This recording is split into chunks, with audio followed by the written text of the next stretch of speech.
Okay, we will focus on commodities now, metals specifically. Manisha is here with exactly that. Manisha, morning. Morning, and thank you so much for that, Prashant. Just taking the discussion that you were having earlier, it really is about the Chinese data, and that really seems to be weighing onto the many of those metal prices as well, even as we are looking at stronger fundamentals if you look at individual commodities, because nickel inventories have continued to decline. Copper inventories are the lowest since 2005. Actually, nickel continues to be our best performer in metal space in this year, up by nearly 24% in 2019 until now. And that's exactly how you will see each base metals individual fundamentals coming in as well.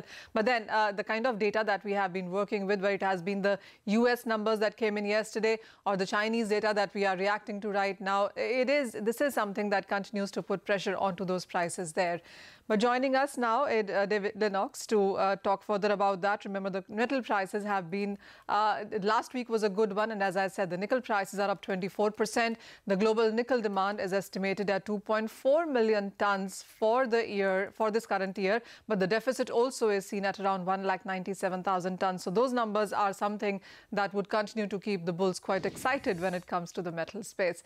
But David, what is your sense? I mean, when you look at the metal prices, as I was saying, nickel is up 24% already for 2019.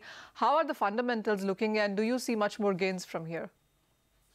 Certainly, if you have a look at a couple of factors that we've been watching quite closely. One is the LME inventories. We're seeing a number of commodities, nickel, zinc, starting to show signs of inventories being run down.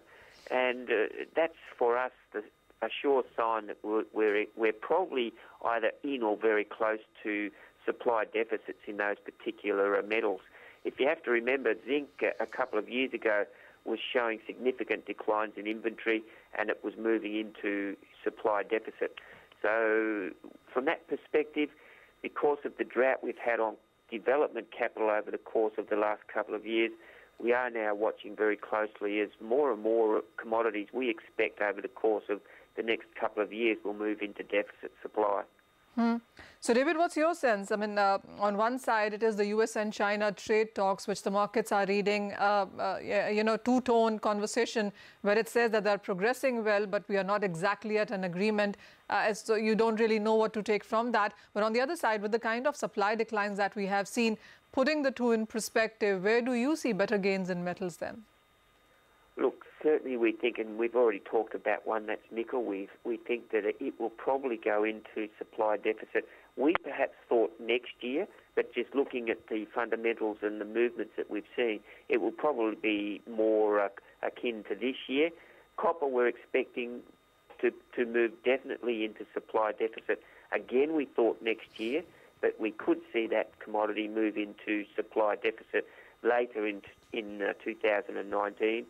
So it's because, as I said, this flight of capital that we've had away from new developments, even with the talks for the trade war between China and the US, toing and froing between on again, off again, being in good order or not, we do think that that supply deficit scenario is starting to build and really starting to capture the mind of investors.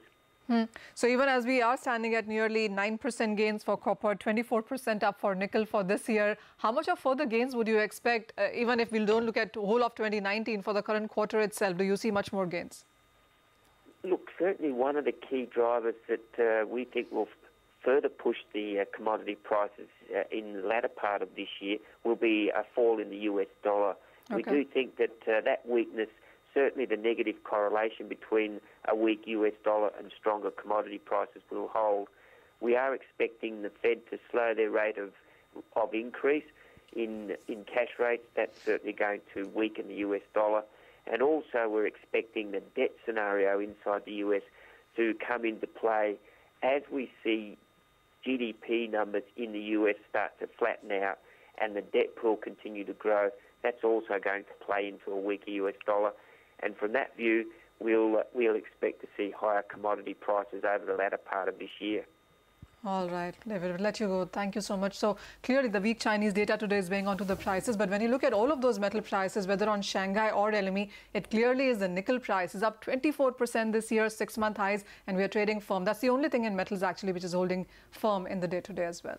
Okay, all right, Manisha, thanks very much for that. So nickel prices is what you should be tracking.